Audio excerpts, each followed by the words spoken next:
All right. In this video, I want to talk specifically about using quotes and leading into the quotes, discussing the quote afterwards, and also correctly citing the quote. So I'm just going to take this part from the middle of the sample paper we've been working with. And here's the quote that has been chosen. I talked a little bit about this in the first video, but I just really want to emphasize it here. This is the quote that's been chosen to be used by the author here to talk about the rumors swirling around about Gatsby. So before this quote is used, you can see that there is some information leading to that quote in these couple of sentences that say, hey, here comes a quote. Here comes a quote about Gatsby and about the rumors. And it is information. Hello, Mr. Skolton. I'm making a video for my kids. So can you give me 2 minutes or one? I'll stop back later. Okay. So this information leading into the quote here says, here comes a quote. So this quote is not stuck in here randomly, and that's going to be a problem in your Gatsby papers or in any paper you write this year or for AP, whatever, next year or in college. So purposeful quote placement here. You can see that these sentences lead into it, and then here comes the quote. We have a double quote here, right here, that says, okay, here comes a quote from the novel. This single quote says, oh, by the way, it's dialogue from that novel. Okay, so that's why we have another single quote here and a double quote right here.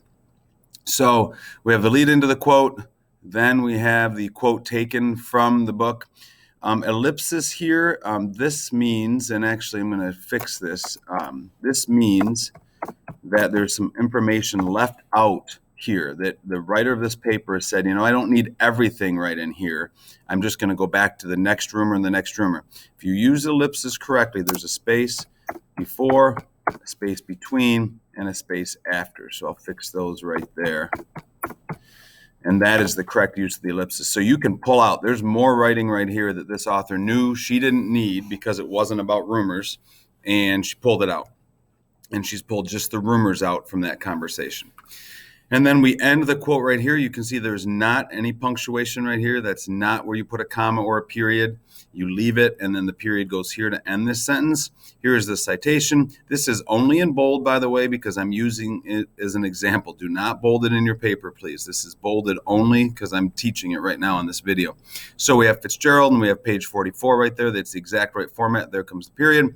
And then afterwards, you can see that she goes and talks even more about this quote, doesn't just leave it there. And I really like the wording here. Gatsby has so many rumors circling around him like a hurricane blowing everyone away. That's good stuff. And then you can see that she's got some sentence variety here afterwards.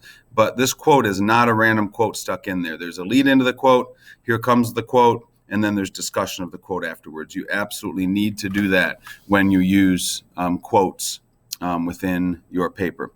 And just to throw out there one more time, I just want to talk about this literary present. You can see that as we describe Gatsby and we talk about what he does and what he doesn't do, it's all present tense. Gatsby is not the rumors, not was. We don't say was here. This novel is still alive. So it's all present tense, and that literary present was discussed in an earlier video. That is how you use quotes, cite quotes, and discuss quotes afterwards.